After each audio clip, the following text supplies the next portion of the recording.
Hello everyone, welcome to my tech अभ्यास या YouTube channel. Friends, आज आपण CVCS आणि DVCS याबद्दल आपण डिफरन्स पाहणार आहोत. सेंट्रलाइज व्हर्जन कंट्रोल सिस्टम आणि डिस्ट्रीब्युटेड व्हर्जन कंट्रोल सिस्टम यामध्ये काय डिफरन्स आहे याबद्दल आपण पाहणार आहोत. तर बघा, यामध्ये मी 1 बाय 1 पॉईंट्स लिहून देत आहे. यामध्ये CVCS आणि DVCS बद्दल. तर बघा, या साईडला मी CVCS बद्दल पॉईंट्स लिहून देतो आणि या साईडला मी DVCS बद्दल पॉईंट लिहून देतो. ठीक आहे. आणि त्यानंतर मी 1 बाय 1 यांना डिस्कस करणार. ठीक आहे. तर यामध्ये 6 पॉईंट आहे. CVCS आणि DVCSचे 6 पॉईंट्स आहेत. तर हे मी लिहून देतो. ठीक आहे.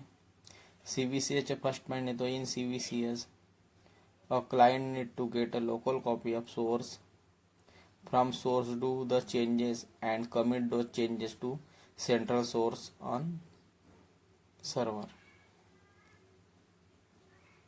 तर बघा, 1 बाय 1 मी यामध्ये पॉईंट लिहून दिला आहे.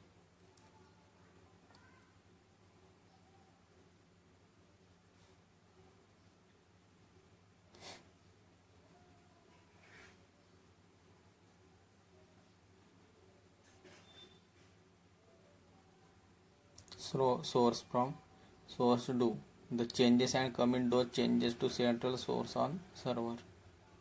या पद्धतीने हा CVCS मधला फर्स्ट पॉइंट आहे.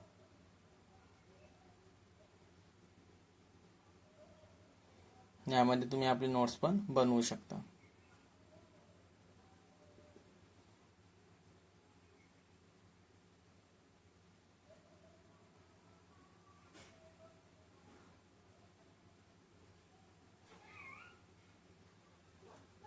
हा झालेला आहे फर्स्ट पॉइंट. यानंतर येत आहे सेकंड, म्हणजे first point DVCSच्या.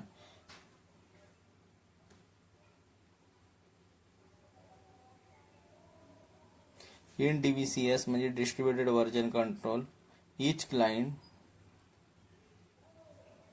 can have a local branch repository, म्हणजे लोकल रेपो पण म्हणतो, local रिपॉझिटरीला, as well and have a complete history on it.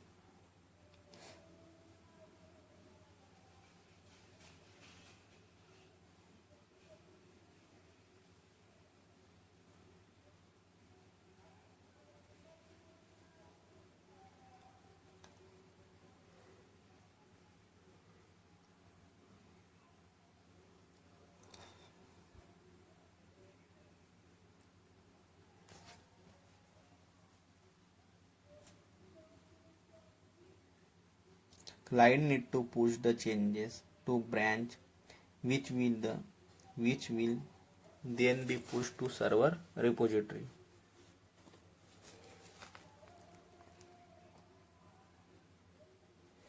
तर या पद्धतीने यामधला DVCS मधला फर्स्ट पॉइंट आहे.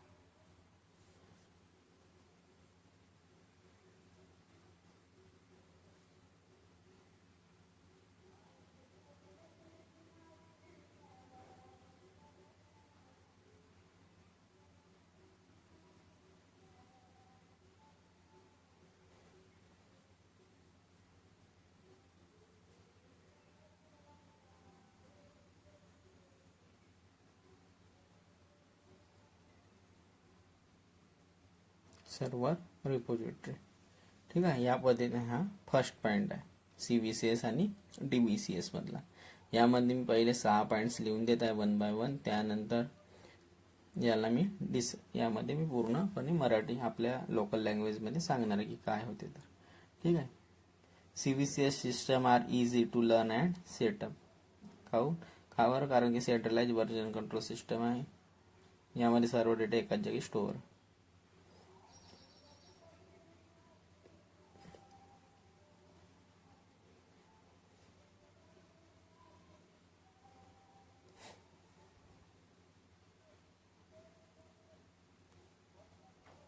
To learn and set up.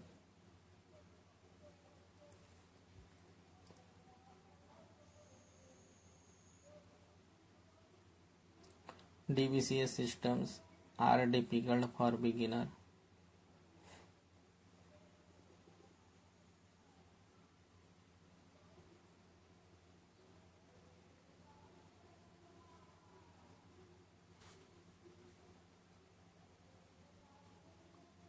यामध्ये थोडं म्युझिकचा आवाज येऊ शकतो, कारण की इकडे एक मंदिर असल्यामुळे या साईडला कार्यक्रम आहे, त्यामुळे तिथे लाऊडस्पीकर असल्यामुळे यामध्ये म्युझिकचा आवाज येऊ शकतो.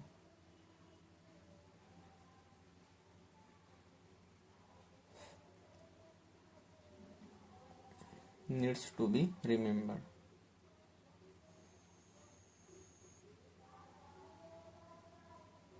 रिमेंबर्ड.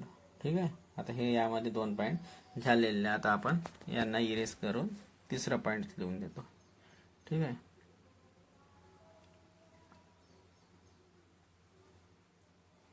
तर पहा, यामध्ये तिसरा पॉईंट आहे, working on branches is difficult in CVCS developer after faces merge conflict.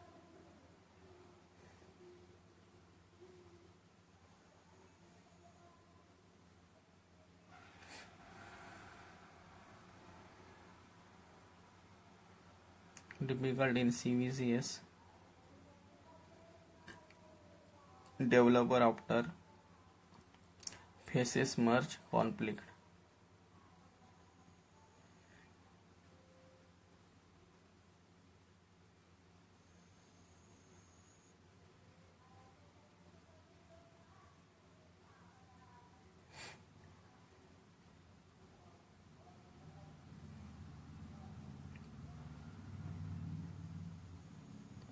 यामध्ये DVCS मध्ये थर्ड पॉईंट आहे, working on branches is easier in DVCS developer faces less conflict.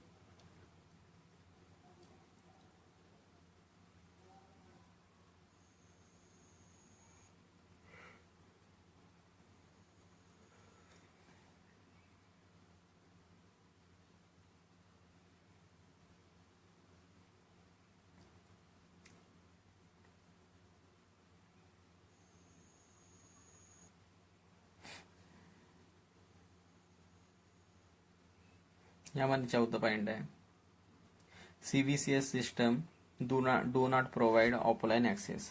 ठीक आहे. कारण का सेंट्रलाइज सर्व्हरमध्ये स्टोअर राहते, ते यामध्ये आपल्याला ऑफलाईन ॲक्सेस नाही राहत. विदाउट आपण इंटरनेट शिवाय ज्याला ॲक्सेस करू शकतो. त्यामुळे यामध्ये आपल्याला ऑफलाईन ॲक्सेस नाही राहत.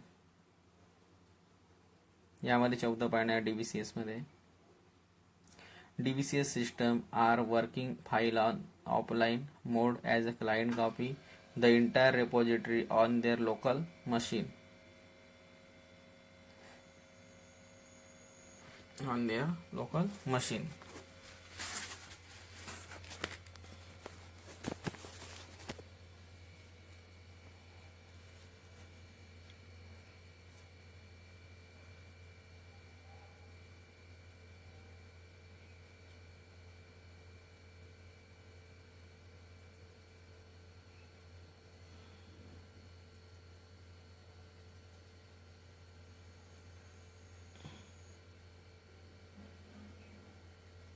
Client copies the entire repository on their local machine.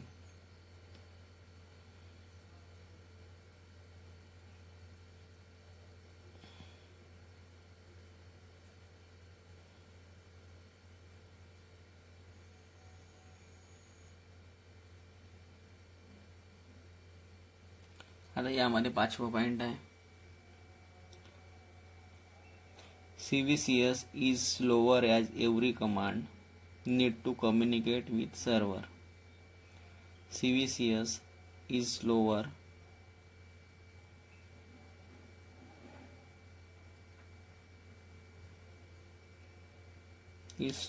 as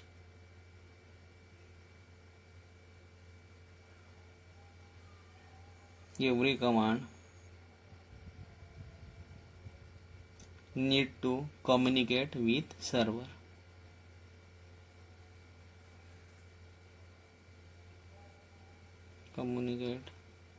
आता आपली एक वेबसाईट पण येत आहे, याच टेक अभ्यासिका याच नावाने.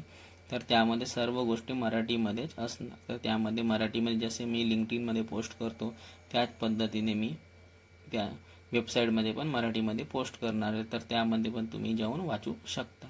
ठीक आहे. आता थोडा वेळ आहे बनायला, तर त्यामध्ये मी अपलोड करणार आहे हळूहळू. तर त्यामध्ये सर्व गोष्टी मराठीमध्ये वाचू शकणार आहे. यामध्ये बघा DVCS is a faster as mostly user deal with local copy without hitting server every time. Deals with local copy without hitting server every time.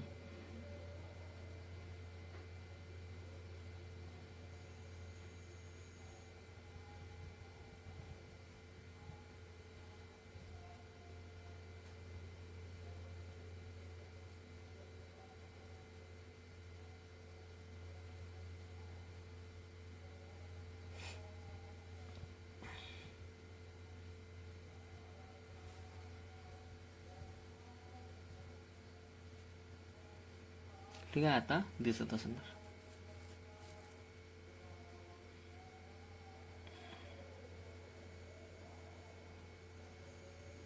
आता लास्ट महिन्यामध्ये मी लिहून देत आहे. It CVCS server is down developer. It CVCS server is down developer can not work. म्हणजे CVCS server down झालं तर developer work नाही करू शकणार. आणि DVCS मध्ये 2 कॉपी असल्यामुळे एक सेंट्रलाइज सर्व्हर आणि एक लोकल कॉपी असल्यामुळे आपल्याला एक डुप्लिकेट कॉपी राहते आपल्याकडे. तर यामध्ये काही प्रॉब्लेम आला तरी आपण दुसऱ्या कॉपीमधून काम करू शकतो. ह्या गोष्टी मी आपल्याला सर्व गोष्टी सांगितलेल्या आहेत थेरी पार्ट्समध्ये. If DVCS server is down developer can work using their local copies. म्हणजेच आपलं सर्व्हर डाऊन झालं तरी आपल्या हार्ड डिस्कमध्ये जे कॉपी असते लोकल कॉपी त्यामधून आपण आपलं काम करू शकतो.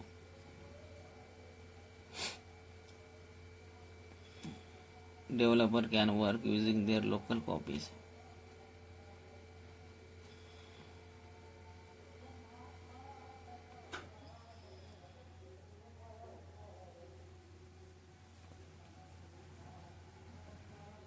Using their local copies. तर बघा यामध्ये 6 पण पॉईंट्स लिहून दिलेले आहेत. आता यामध्ये मी 1 बाय 1 आपल्याला आपल्या लोकल भाषेमध्ये समजवून सांगत आहे. ठीक आहे, बघा यामध्ये CVCSचे फर्स्ट पॉईंट आहे, यामध्ये लिहिलेलं आहे ह्या गोष्टी. तर बघा CVCS म्हणजे प्रत्येक वेळी क्लायंटला म्हणजे क्लायंट सर्व्हर मॉडेल असतो. यामध्ये सर्व्हरमधून प्रत्येक वेळी कॉपी घेणार, त्या कोडवर काम करणार आणि सर्व्हरमध्ये अपलोड करून देणार. त्याच्या स्वतःजवळ त्या कोडची काही कॉपी नाही राहणार. तो जो पण काम करणार तो सर्व्हरमध्ये अपलोड करून देणार. जे काही काम करणार त्याला काम केल्यानंतर तो सर्व्हरमध्ये अपलोड करून देणार. जो पण अपडेट करणार तो सर्व्हरमध्ये अपडेट करणार. त्याला प्रत्येक वेळेस सर्व्हरसोबत कनेक्ट असणं गरजेचं आहे या कामाला करण्यासाठी. ठीक आहे, तर बघा यामध्ये खाली लिहून पण देतात त्याच्या खाली पॉईंटच्या खाली. तर बघा CVCS म्हणजे प्रत्येक वेळेस क्लायंटला म्हणजे क्लायंट सर्व्हर मॉडेल असतो यामध्ये. तर सर्व्हर मधून प्रत्येक वेळी कॉपी घेणार म्हणजे डाउनलोड करणार आणि काम करणार आणि सर्व्हरमध्ये काम केल्यानंतर त्या कॉपीला अपलोड करून देणार काम झाल्यानंतर. आणि त्याच्या स्वतःजवळ त्या कोडची काहीही कॉपी नाही राहणार, कारण की सेंट्रलाइज व्हर्जन कंट्रोल सिस्टम आहे. यामध्ये फक्त एकच कॉपी राहते CVCS मध्ये सर्व्हरमध्ये. जो पण काम करणार तो सर्व्हरमध्ये अपलोड करून देणार. काम झाल्यानंतर तो सर्व्हरमध्ये अपलोड करून देणार आणि जो पण अपडेट करणार तो सर्व्हरमध्येच अपडेट करणार. त्याला प्रत्येक वेळेस सर्व्हरसोबत कनेक्ट असणं गरजेचं आहे या कामाला करण्यासाठी CVCS मध्ये. हा याचं मिनिंग आहे. ठीक आहे, आणि सेंट्रलाइजवर आपण सर्व्हर कोणतं यूज करता म्हणजे रेपोजिटरी कोणतं यूज करता GitHubला. तर काम झालं कोडला काम करण्यासाठी त्या कोडमध्ये त्याला डाउनलोड करणार, काम केल्यानंतर त्या सर्व्हरवर त्या कोडला अपलोड करून देणार. ठीक आहे, आता बघा DVCS मध्ये ब्रँचची गोष्ट करत आहे किंवा लोकल रिपोजिटरी म्हणा, यामध्ये एकच गोष्ट आहे. परंतु मी यामध्ये लोकल रिपोजिटरी लिहून देत आहे. तर याच्या जवळ सर्व डेटा जो राहतो आहे आपल्या लोकल स्टोरेजमध्ये पण अवेलेबल आहे. जे काही रिपोजिटरीमध्ये असणार डेटा म्हणजे CVCS अँड DVCS या दोन्ही जागीमध्ये सेंट्रल रिपोजिटरी राहते. ठीक आहे. CVCS मध्ये पण सेंट्रल रेपॉझिटरी राहते आणि DVCS मध्ये पण सेंट्रल रेपॉझिटरी राहते. तो यामध्ये गेटअप पण असू शकतो. रेपॉझिटरी सेंट्रल रेपॉझिटरी मी सांगितलं आहे गेटअप. तर याच्याजवळ काही लोकल कॉपी पण राहते, म्हणजे आपल्याजवळ एक हार्ड डिस्कमध्ये पण कॉपी राहते आणि एक सेंट्रल रेपॉझिटरीमध्ये पण कॉपी राहते. तर त्याला यामध्ये आपल्याला डिपेंडंट नाही राहायचे आहे त्या स्टोरेजवर, सेंट्रल रेपॉझिटरीवर. याच्याजवळ आपली स्वतःची पण एक कॉपी राहते. तर क्लायंट पहिले आपल्या चेंजेसला ब्रँचमध्ये पुश करतो आणि कमिट करतो लोकल रेपॉझिटरीमध्ये, आणि त्यानंतर तो त्यांना पुश करून देतो आपल्या सर्व्हरवर. ठीक आहे. आपलं काम झालं. तर आपली एक कॉपी आपल्या हार्ड डिस्कमध्ये पण स्टोअर राहणार, आणि मग आता आपल्याला वाटत आहे की एक कॉपी आपल्याला शेअर करायची आहे सर्वांसोबत, तर आपण गेटअपमध्ये ते म्हणजे त्या रेपॉझिटरीमध्ये शेअर करून देणार किंवा अपलोड करून देणार. तर या पद्धतीने हा याचं मिनिंग आहे. म्हणजे आपल्याला यामध्ये डिपेंड नाही राहायचे, की म्हणजे एखादी करप्ट झाली फाईल तरी आपण त्या फाईलला आपण रिकवर करून त्यावर आपण काम करू शकतो.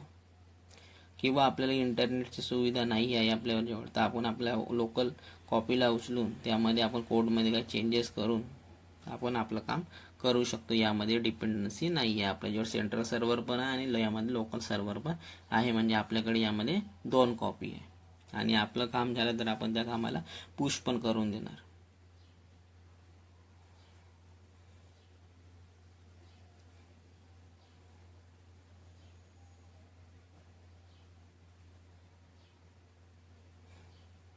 पुश करतो किंवा कमिट करतो. कमिट म्हणजे सेव्ह. मी ह्या सर्व गोष्टी तुम्हाला 1 बाय 1 सांगितलेल्या काय कशाच्या काय मिनिंग. यामध्ये सेकंड पॉईंट आहे CVCSला समजणं. बघा इंग्लिशमध्ये पूर्ण लिहून दिलेल्या पॉईंट आहे, त्याच पॉईंटला मी मराठीमध्ये सांगितलं. CVCSला समजलं किंवा शिकणं याला खूप इझी आहे, म्हणजे त्या कॉन्सेप्टला समजणं खूप इझी आहे इन कम्पॅरिझन टू DVCS, कारण याचे जे कोड आहे ते कॉमन असतात आणि यामध्ये खूप सिंपल असतात. त्यामध्ये ह्याच गोष्टी मी आपल्याला लिहून देत आहे. छोटंसं पॉईंट आहे यामध्ये याच्या पॉईंट्समध्ये पण लिहिले CVCS system are easy to learn and setup. ठीक आहे.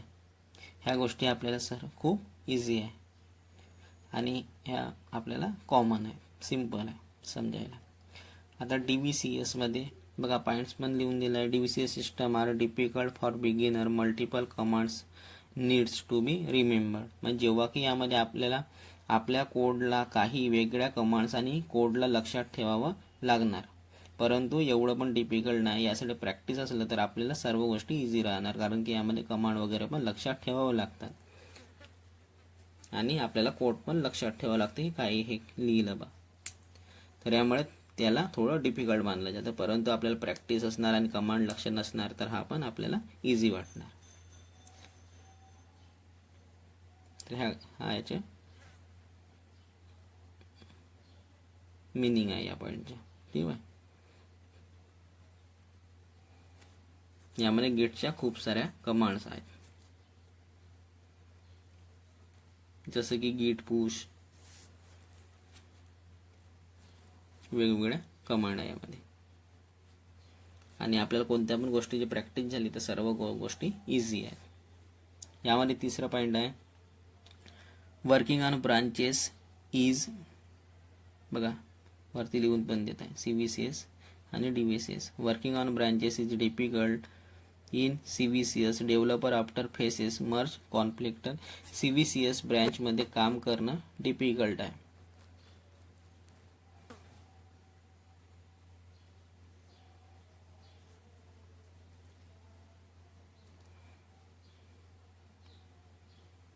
परंतु DVCS मध्ये काम करणं इझी आहे. बघा working on branches is easier in DVCS. Developer faces less conflict. CVCS मध्ये कॉन्फ्लिक्ट याचे चेंजेस खूप जास्त आहे. कॉन्फ्लिक्ट म्हणजे एक व्यक्तीने एक कोड बनवला आणि दुसऱ्या व्यक्तीने एक कोड बनवला. जेव्हा या दोघांना एक कोडमध्ये अटॅच करायचे, म्हणजे या दोन्ही कोडला मिळवून आपल्याला एक कोड बनवायचे आहे, म्हणजे मर्ज करायचे आहे, तेव्हा यामध्ये कॉन्फ्लिक्ट होतो, एरर जास्त येतो. कारण की सेम कोड असल्यामुळे त्याला समजत नाही की कोणत्या कोडला काय मला ट्रीट करायचं आहे. तर त्यासाठी ह्या कॉन्फ्लिक्टचे कॉन्सेप्ट पण मी समोर काही व्हिडिओ नंतर मी सांगून देणार की कशा पद्धतीने प्रॉब्लेम सॉल्व्ह करतो. जसं यामध्ये 2 व्यक्तींनी कोड लिहिला, यांनी पण ABC लिहिलं, यांनी पण ABC लिहिलं, तर त्याला समजत नाही की कोणत्या गोष्टीला मला काय करायचं.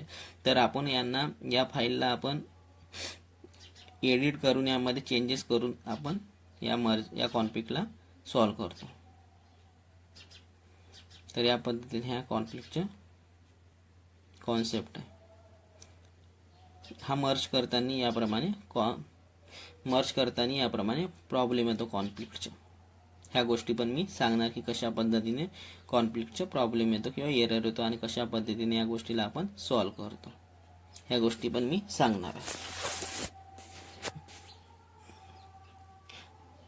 परंतु ह्या DVCS मध्ये ह्या गोष्टी बघा, ABC प्लस ABC या 2 फाईल्स आहे आणि त्याला आता कशा पद्धतीने समजणार सांगा. कारण की यामध्ये दोन्ही फाईलमध्ये ABC लिहिलं आहे. तर या पद्धतीने त्याला समजत नाही की कोणत्या फाईलला मला काय ट्रीट करायचे आहे, कोणत्या डेटाला काय करायचे आहे. तर तेव्हा यामध्ये कॉन्फ्लिक्ट येतो आणि नंतर आपण या कॉन्फ्लिक्टला सॉल्व्ह करतो एडिटरच्या मदतीने. तर DVCS मध्ये ह्या गोष्टी कमी होऊन जातात.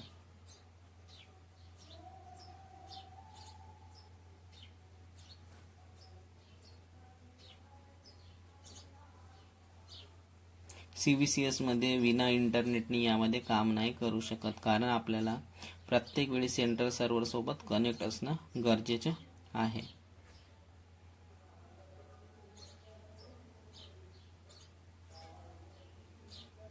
बघा, हा आहे 4थं पॉईंट.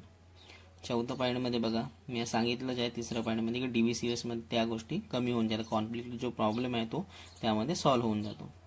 4थं पॉईंटमध्ये बघा, CVCS मध्ये विना इंटरनेटने यामध्ये काम नाही करू शकत, कारण आपल्याला प्रत्येक वेळेस सेंट्रल सर्व्हर सोबत कनेक्ट असणं गरजेचं आहे.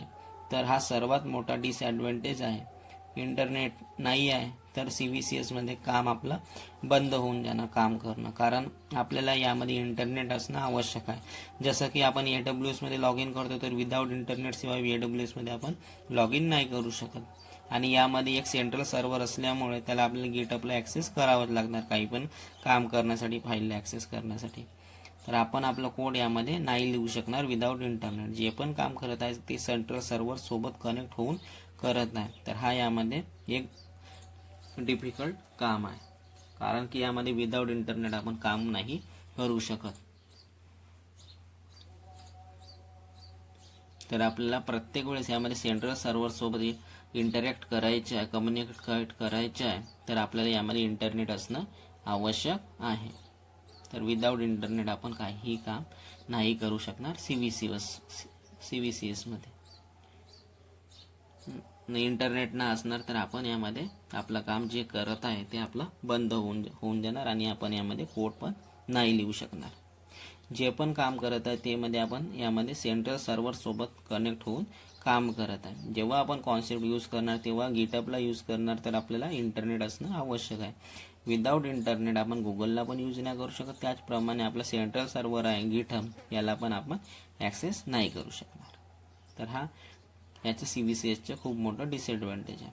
आणि DVCS मध्ये असं काहीही नाही आहे. आपल्याला यामध्ये 2 कॉपी असतात, एक हार्ड डिस्कमध्ये पण म्हणजे लोकल रेपॉझिटरीमध्ये पण स्टोअर राहते आणि एक सेंट्रल रेपॉझिटरीमध्ये. तर आपल्याला इंटरनेट नाही असलं तरी आपण हार्ड डिस्कमधून त्या कॉपीला उचलून आपलं काम करू शकतो. तर DVCS मध्ये असं नाही आहे की आपल्याला यामध्ये हार्ड डिस्कमध्ये म्हणजे HDD मध्ये काम करायचे. आपल्या हार्ड डिस्कमध्ये चेंजेस होत आहे, आपल्याला सेंट्रल सर्व्हरमध्ये काही अपलोड करायचे आहे, तर ते आपल्यावर डिपेंड आहे. आपल्याला काही अपलोड करायचे आहे तर तेव्हा आपण इंटरनेटचे यूज करू शकतो. परंतु आपल्याजवळ इंटरनेट नाही तरी आपण हार्ड डिस्कमधून कॉपी उचलून त्या कोडला उचलून त्यामध्ये काम करू शकतो, कारण सर्व चेंजेस आपल्याला हार्ड डिस्कमध्ये स्टोअर आहेत लोकल रेपोमध्ये. कमी कॉन्फ्लिक्ट यामध्ये येतात. यामध्ये ऑफलाईन मोडमध्ये काम करता येतं, कारण इंटायर रेपॉझिटरी कॉपी होते आपल्या लोकल रेपॉझिटरीमध्ये. बघा ना, आपल्याला विंडोजमध्ये काम करायचे तर आपण फोल्डरमध्ये काम करतो आणि यामध्ये इंटरनेट नसलं तरी आपण आपल्या डेटाला फोल्डरमध्ये स्टोअर ठेवतो. तर हा आपला एक यामध्ये खूप मोठं बेनिफिट आहे. विंडोजवर काम करत असाल तर माहिती असणार की ज्या आपण गोष्टीचा वर्ड फाईलमध्ये काही लिहायचे तर इंटरनेटची गरज नाही आहे वर्ड फाईलमध्ये काही लिहिण्यासाठी. परंतु त्याच फाईलला आपल्याला ड्राईव्हमध्ये अपलोड करायची आहे की कोणाला फाईल शेअर करायची आहे तेव्हा आपल्याला इंटरनेटची गरज राहते. हाच कॉन्सेप्ट यामध्ये यूज केलेला आहे. ठीक आहे.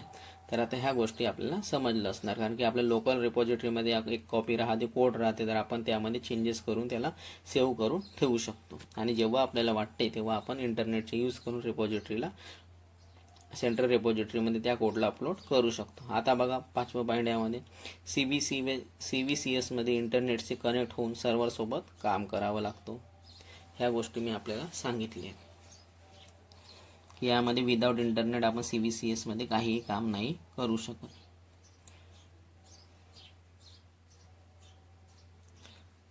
आणि DVCS यासाठी फास्ट आहे, कारण याला आपल्या हार्ड डिस्कला ॲक्सेस करायचे आहे. हे सर्व कोड त्यामधूनच अपडेट करतात हार्ड डिस्कमधून.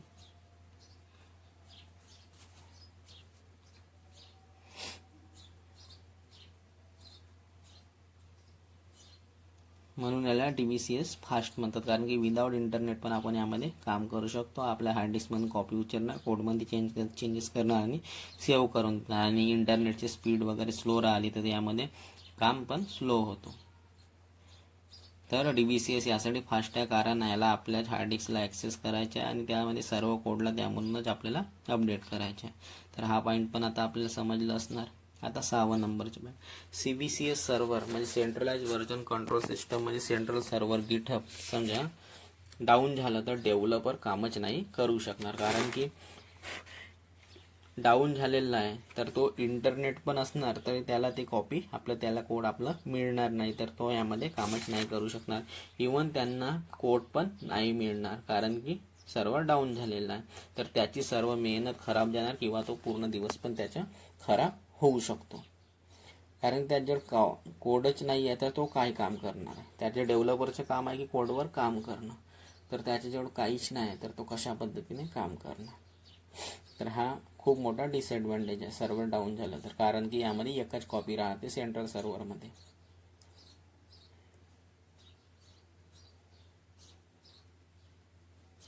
परंतु DVCS मध्ये हा सर्व्हर डाऊन होतो तर डेव्हलपर पुन्हा त्या कॉपीला जेव्हा सर्व्हर अप होणार पुन्हा अपडेट करून देणार.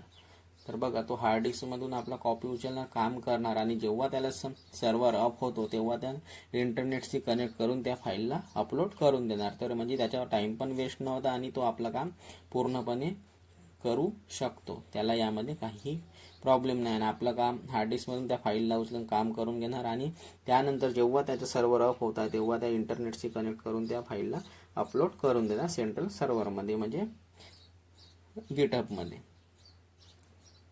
तर हा बेसिक डिफरन्स आहे CVCS अँड DVCS मध्ये.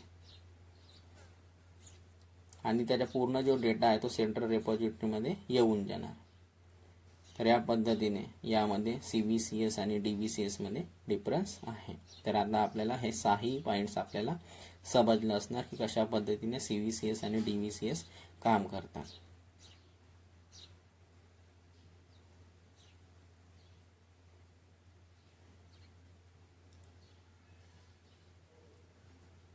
आता थोडी यामध्ये पॉईंट सांगत आहे. तर बघा, आपल्याला वर्जनिंग काय आहे आणि का बरं गरज भासली, तर याबद्दल आता आपल्याला समजलं पण असणार. तर बेसिक डिफरन्स पण CVCS आणि DVCS बद्दल समजलं असणार. आता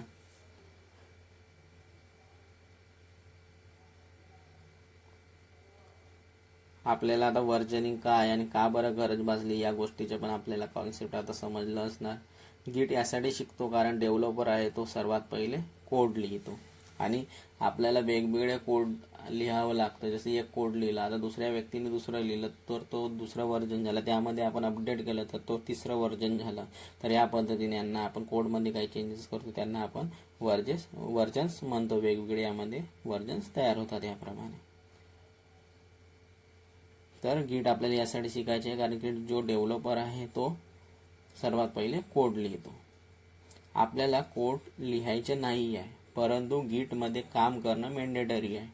ठीक आहे, डेव्हलपर कोड लिहिणार, आपल्याला लिहायचे नाही, परंतु गिटला आपल्याला समजणं आवश्यक आहे आणि काम करणं मेंडेटरी आहे, हे आपल्याला यायला पाहिजे. कारण डेव्हलपरने आपल्याला कोड दिला, त्याला ॲक्सेस कशा प्रकारे करायच्या ह्या गोष्टी आपल्याला माहिती असायला पाहिजे. कारण ते कोणतं पण नॉलेज वेस्ट नाही जात. कारण की आपल्याला त्या गोष्टी माहिती असणार तर आपल्याला कधी काम आलं असं तर आपल्याला करता आलं पाहिजे. त्यामुळे आपल्यालाच कॉन्फिडन्स असतो की कशा पद्धतीने ह्या गोष्टीला केलं जाते आणि काय काम या प्रोसिजरनंतर दुसरी स्टेप काय येते या गोष्टी आपल्याला माहिती राहतात. तर आपल्याला यामध्ये कोड नाही लिहायचा, परंतु गिटमध्ये काम करणं मेंडेटरी आहे आपल्याला. ह्या गोष्टी आपल्याला पाहिजे. कारण की डेव्हलपरने आपल्याला कोड दिला आहे तर त्याला ॲक्सेस कशा प्रकारे करायचे आणि काय करायचे ह्या गोष्टी आपल्याला माहिती असणं आवश्यक आहे. आता जो गिटहब आहे तर या गोष्टी मी यामध्ये लिहून पण देत आहे. कशा प्रकारे करायचे आहे ह्या गोष्टी माहिती असायला पाहिजे.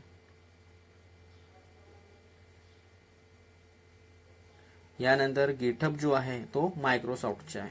ठीक आहे, गुगल पण नाही करा, पण तुम्हाला हा मायक्रोसॉफ्टच दिसणार कारण की गिटहबला मायक्रोसॉफ्टने घेतलेला आहे. गिटहब एक सर्व्हिस आहे रेपोजिटरीची. ठीक आहे, ही गोष्ट माहिती असेल. सेंट्रल रेपोजिटरी आहे ज्यामध्ये इंटरनेटची यूज करून आपण कोडला पुश किंवा पुल करतो. तर यामध्ये तुम्ही गिटहबमध्ये जाल तर आपल्याला खूप सारे कोड मिळून जाणार. तर या पद्धतीने पूर्ण गोष्टी आहेत, पूर्ण कॉन्सेप्ट आहे CVCS आणि DVCS बद्दल. तर आता आपल्याला CVCS आणि DVCS समजलं असणार. तर फ्रेंड्स, या व्हिडिओमध्ये एवढंच. Bye bye.